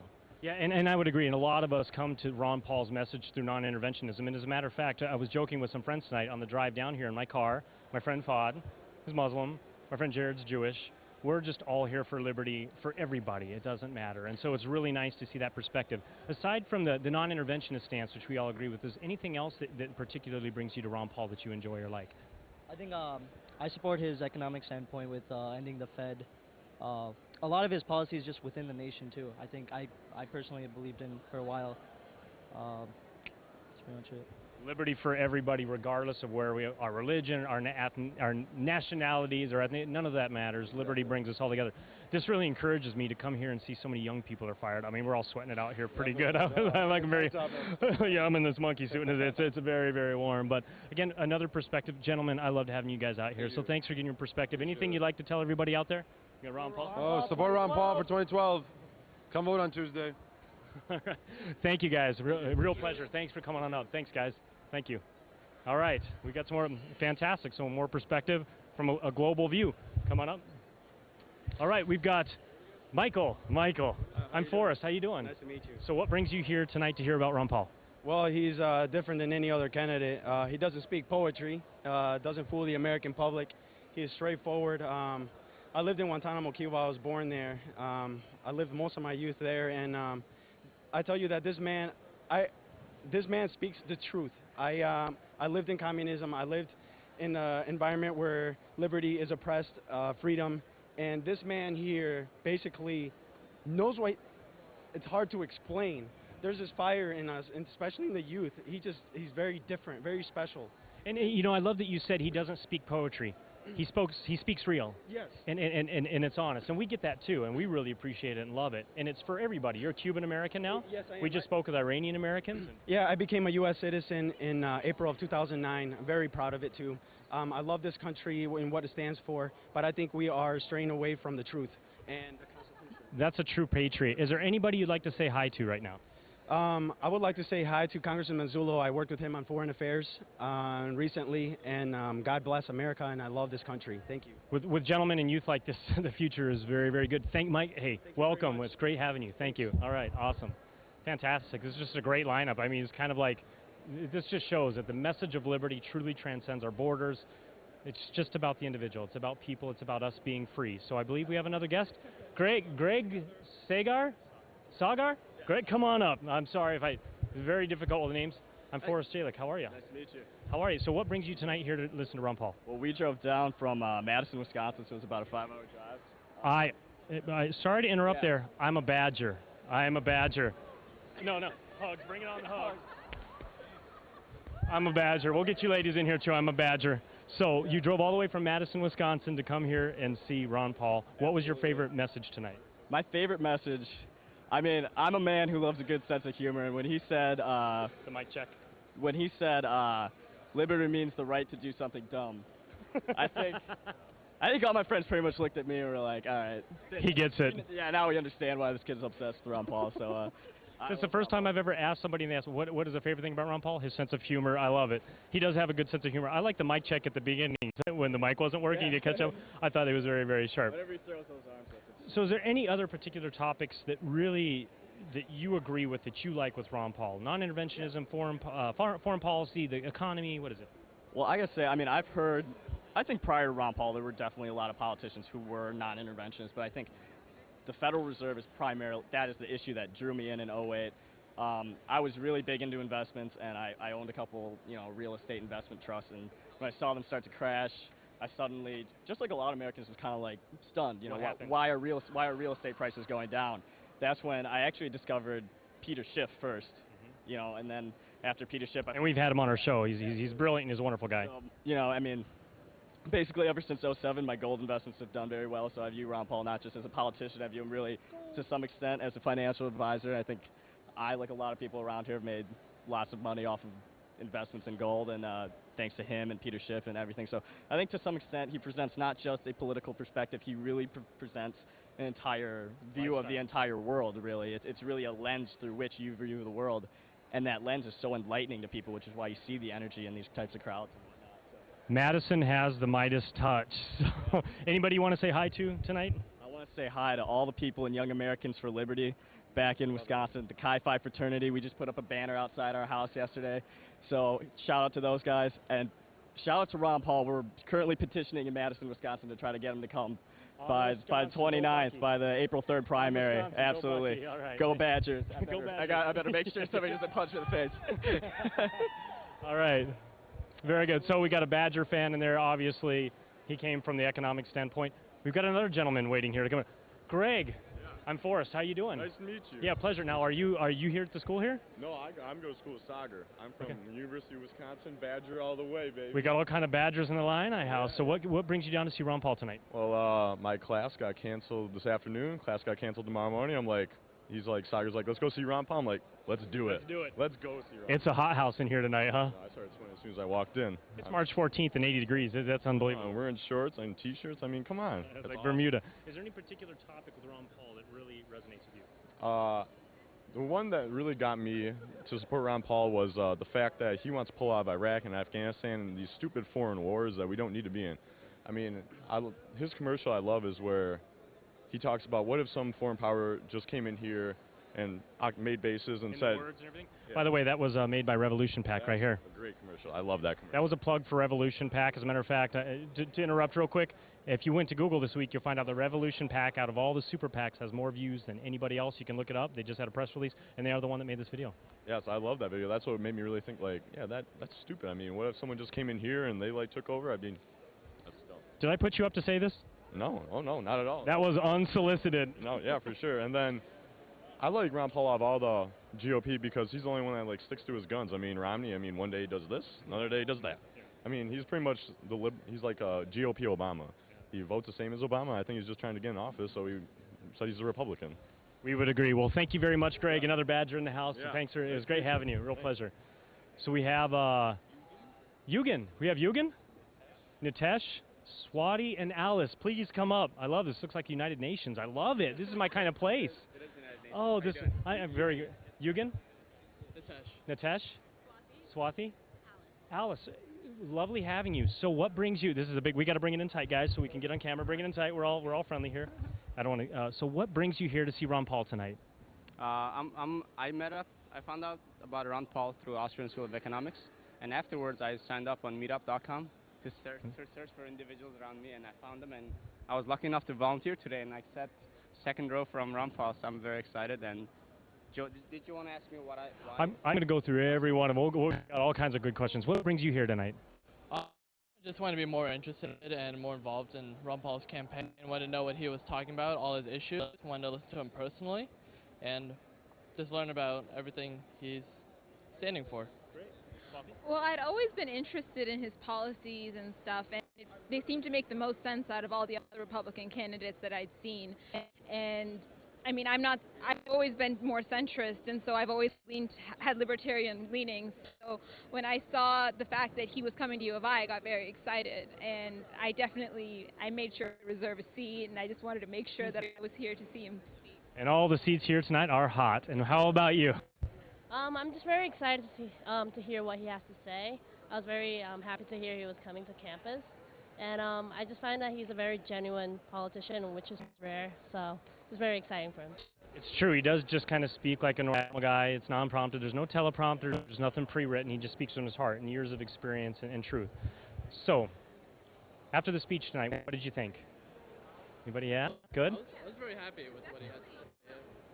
He had a couple very funny moments, you know, the little mic check thing. That was a lot of fun. He handled it well, and Liberty's popular. The thing I love about this group, and we talked about it, I've said this a number of times tonight. When I came down tonight in my car, my friend Fahad, he's Muslim. My friend Jared's Jewish.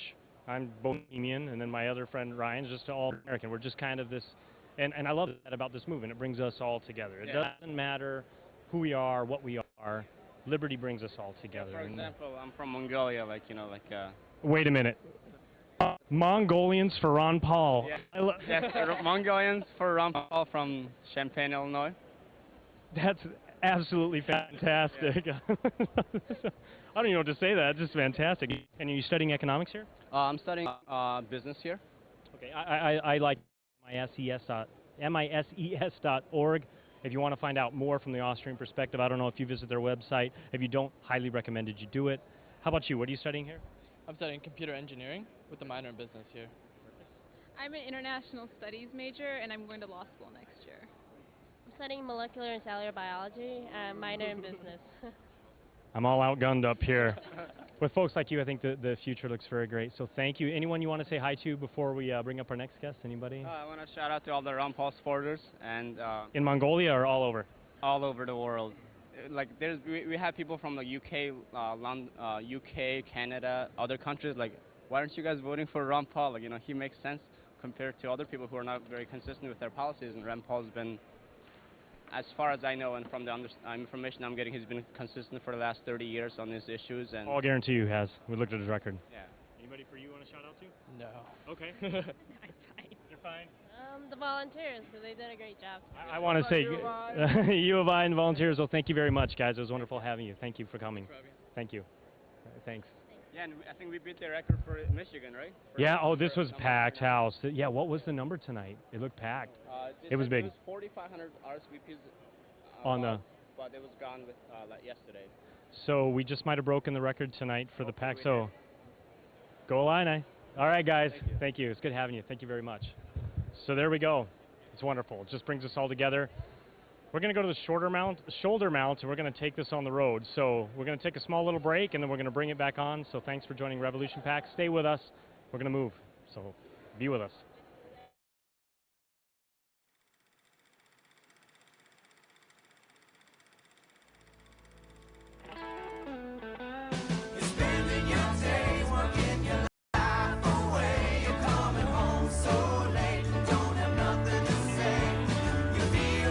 Run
brought up loving our country and our Constitution, that in the United States of America we were free. And that's an attitude that we've tried to instill in our children. I met my wife while in the Air Force. I was a combat pilot in Vietnam. I served in Desert Storm as a commander. When I graduated from the academy, I took the oath of office. And as a commander, I administered that oath to many people. Now I wonder about the understanding people have of our Constitution, and I think about our candidates for President of the United States. It's interesting to see the support Ron Paul gets from the military. And if we think back to the code of conduct, and people raising their right hand that they were going to support and defend the Constitution of the United States, why would those same people support in great numbers Ron Paul? I think it's because...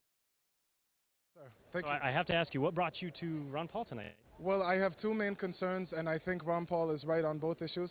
The first is the NDAA, how realize who might end up on the terrorist watch list or list of people who can be killed in this, because the measure of liberty or the measure of freedom is how the dissenters are treated. Right? So if you're not in the dissent, you never feel it. So if you think everything that like the government is doing is wonderful and great and fine, of course you're not going to feel it. But in a democracy, we have to protect and even foster our dissent. So so we have professors, people who are unaffiliated with any type of terrorist group who are ending up on these kinds of watch lists just because of their dissenting opinion. The second thing I'm worried about is a war with Iran. Ron Paul is the only one who said he will not under any circumstance, but not under the circumstances that exist now, go to war with Iran. I think war with Iran would spell disaster for America. Iran is a unique nation. They are united. If you see the way that the majority of them, despite what's shown here, have faith in their leaders. They are one people. They have one history. They are the great Persian nation. And they will not back down, rightly so, in my opinion. So, we have no right to attack them.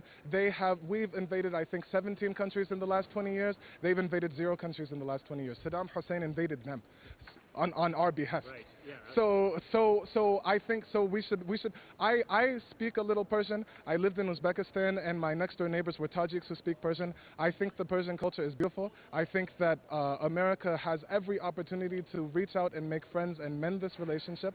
And I think the Iranians would be willing to take steps in that direction, even if slowly they'd be willing to take steps in that direction as well. And I believe that Dr. Paul, Congressman Paul, is more willing to do that than any other candidate. Well, there you go, and there you have it. And I think we'd agree very much. So did you enjoy what he had to say tonight? Oh, absolutely. Yes, sir. Yes. Well, you're going to go out and vote for him this week? There is no doubt about it. We have another vote. Well, thank you so much. Right. I loved your perspective. So thank you very much, and take care, and Godspeed. You too. All right. All right, we're going to take a quick break and come right back, so stay with us. They know that he supports the Constitution of the United States. It doesn't mean you have to go to war to do it. It means you have to understand what the Constitution is and be a supporter inside of your own country, whether you're in the military or not, of that Constitution, and make the United States strong. And Ron Paul does that. That's his feeling. That's his thrust. And that's why if you look at the percentages that support him in the military, it's huge. Why is that? Because they've raised their right hands, and they're putting their lives on the line for us here in the United States. And they know that Ron Paul does the same.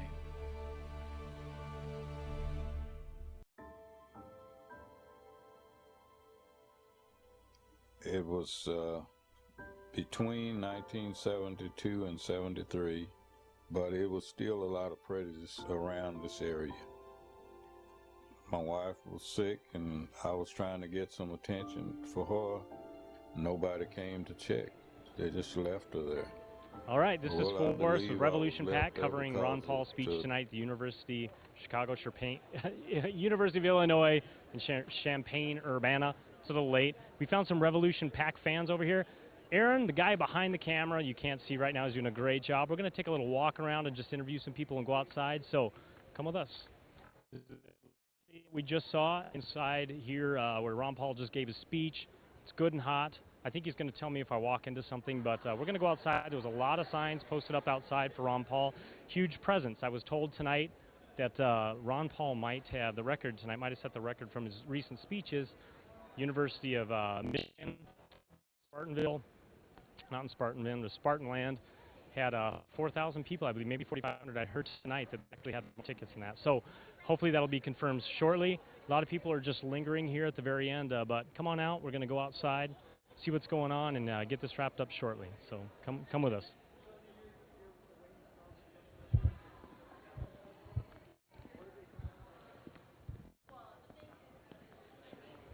We just might actually kind of stop somebody in the middle and just see what's going on here. All right. Brother camera, come along outside.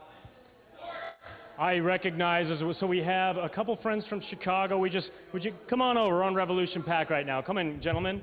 Did you guys just get here, or have you been here?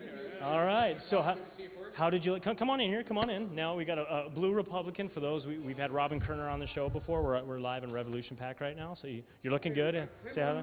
So how did you like Ron Paul tonight? Oh, it was very compelling. That's all I got to say about that. That's the first time I've ever seen a politician in person be able to draw on so many people. I was like at rapture almost. The energy was hot, huh? And it is. I'm still. You're sweaty like me right now. I am. Well, we were at the very top, so we were in the heat zone, but we didn't mind at all. It was great to see him live. Was there anything in particular that he covered tonight that you really, really enjoyed? I enjoy everything he says, every time. The guy is a hero. He's an American hero. I love him. I would agree. How about you? Oh, everything. Yeah. Everything. All right, that make it. His humor was pretty funny tonight with the mic not working, a couple checks. It was pretty. He covered it well. He's twice. A lot of mic problems, kind of like fighting the Republican Party. A lot of problems. Blue Republican shirts. You want to tell our viewers out there what the Blue Republican movement's about? Oh, Blue Republican movement is pretty much you're trying to get the disgruntled Democrats and independent base, who obviously they're not too happy with Obama, to support Ron Paul, and that's something obviously Robin Kerner out in Seattle, Washington started, and I spend my own free time to go out, to different places in Illinois itself to promote Ron Paul. Well, there you have it, folks. So I'm going to let you guys go. We're going to go outside and look at some signs and so forth and cool off a little bit because I'm going to fall over. But it was good seeing you. Glad for coming down. Good presence. Thanks for hosting. Hey, guys. Yeah, all right. See you later. So come on out. We're going to go outside here and take a look at some of the signs, and maybe we have some other stragglers come along. Events like this are interesting. Once you get involved in the Liberty Movement, you start seeing a lot of the same people that are really engaged, really involved, and it becomes kind of like your family and your movement, and something that really, for me, has been something very, very special, something I've really enjoyed. I would, for those of you watching, I think you're already here because you are fans of Liberty, you are fans of the movement, and so forth, but do what you can to try to get them out this week to vote for Ron Paul. Make sure to make those lists on Sunday, Monday, make those calls, tweets, texts, Facebook, whatever it takes to make Ron Paul happen. This is our chance. So we're outside now. Oh, let's go talk to the shirt vendors. This ought to be pretty good.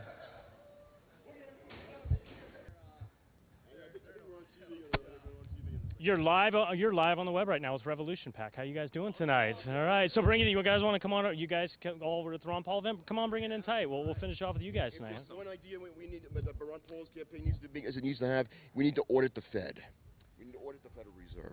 We need to audit the Fed. I think Ron Paul said that a couple times. He's written a book on it. He's definitely serious about it. Come on, bring it in right. Come in tight, guys. Come on in. Good. And your name? Paul. Paul? My name's Ed. I'm sorry. Ed, Paul? I'm Danny. Danny? Tyler. All right. So what brought you to hear Ron Paul tonight? I'm selling these T-shirts. I designed them myself. I've been going around the whole country selling them, from Nevada to Colorado to Michigan, now here and soon Missouri, and I'm very proud of them. They're awesome. Everybody loves them, and it's just spreading the word, donating to the campaign, and I don't know, getting out there and being part of the energy. That's free markets. And do you have a website people could go to? I do. It's headfirst.bigcartel.com. There you go, headfirst.bigcartel.com. I got that right on the first shot. And what brought you here to see Ron Paul tonight? Ed Mandel. I'm a precinct man, and I'm a Republican precinct man. And there's one thing that this campaign needs to relate is that we need to audit the Federal Reserve, because it would trigger other things to happen. Totally agree. It would cause us to change our foreign policy and other things to happen. Absolutely. And what brought you here tonight? I'm on a road trip with this guy for spring break, and breaking for Ron Paul. Yeah, exactly. And we found out he was coming here a couple days ago, and we had to come see him and show our support. So. And where do you guys come from? Naperville, Illinois. And yourself? Same, Naperville. I've never been enthusiastic for a candidate before, or any politician really, and Ron Paul just gets me excited for politics in general, and I just want to do everything I can to voice, what he preaches, and because I'm a libertarian, and I find that when you preach that ideal, a lot of people come together around that. So I love the message he has, and he's spreading it. So. And you see it popular in your areas with the younger people, like the message Ron Paul's really resonating? Yep, and actually my whole family too, my grandparents, and it's just once you talk to people, because a lot of people aren't even informed most of the time, so once you talk to them, they start seeing, who he is, and Please just don't say Rick Central. Obviously, there's a lot of Ron Paul parties still going on.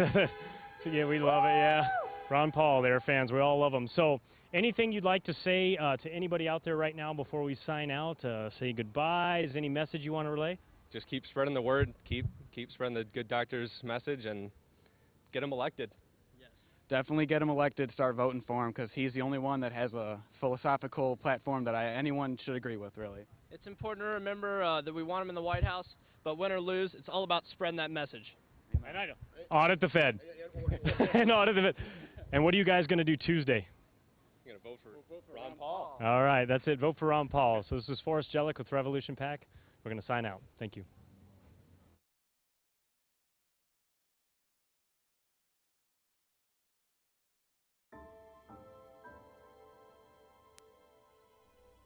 It was between 1972 and 73.